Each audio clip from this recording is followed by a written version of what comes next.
Fresh from his tour of East Rural St Andrew, People's National Party President Mark Golding commanded attention in Manchester on a tour yesterday as the party oils its political machinery.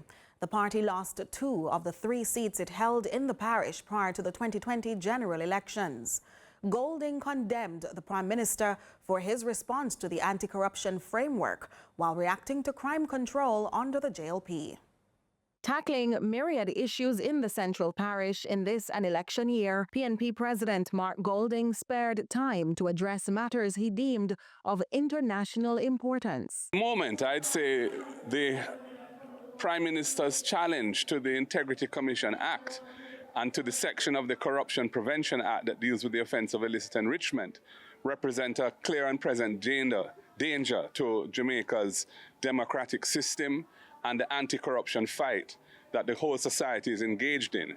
I think it's absolutely shocking and appalling that a Prime Minister of Jamaica could be seeking to dismantle the anti-corruption framework of the country just because he is under investigation for the offence of illicit enrichment. So that is a very serious matter for Jamaica, both domestically and internationally.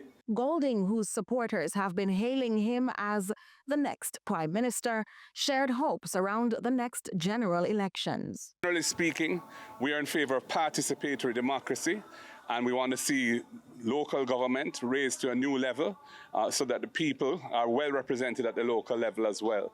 And of course, going into a general election, we want to ensure that there's free and fair elections, absent from any intimidation, any bribery or other electoral malpractices, and let the people's wishes prevail. That's very important, and we're very confident that the people want to see a change to get rid of this government, which is not serving the nation's purposes, is not leading Jamaica with integrity, and bring in a government of Mark Jefferson Golding and the People's National Party. Meeting and greeting his candidates across Manchester, Golding also reacted to the government's handling of crime and national security, pointing fingers at the minister for perceived failings. Where we are today, we're always grateful to see an improvement, and there has been a marginal improvement this year over last year. But when you look at the 9 years of the Jamaica Labour Party, its record in national security is appalling. They inherited a situation where the rate of murders in the country had been reduced for the 4 years under the PNP, and there was an immediate spike after they came into power, and the murders were 25% above where they had inherited them. Over 200 people more being killed each year, and they tried to use what we regard as unconstitutional methods, the states of emergency, a proliferation of states of emergency never seen before in Jamaica, and that matter is now before the court.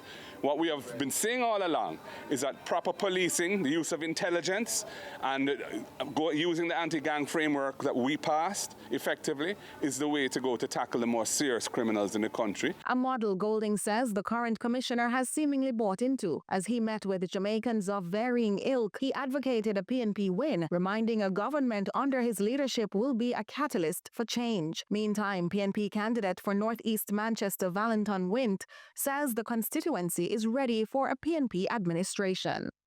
It goes without saying that North East Manchester is ready, fully ready for the People's National Party.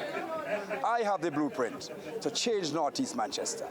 I am the change maker. We will make changes all across North East Manchester. This market, for instance, we will make this a good place, a clean, viable place for our hiddlers to peddle their wares. You know, we have so much work to be done here in North East Manchester. We want to make Christiana a town that others would want to come to do business in. We want to meet the standard by which other towns are judged. So as we go forward, lots of work to be done. But first, let us go into the elections with all we have got, because we have to take this for the people of North East Manchester.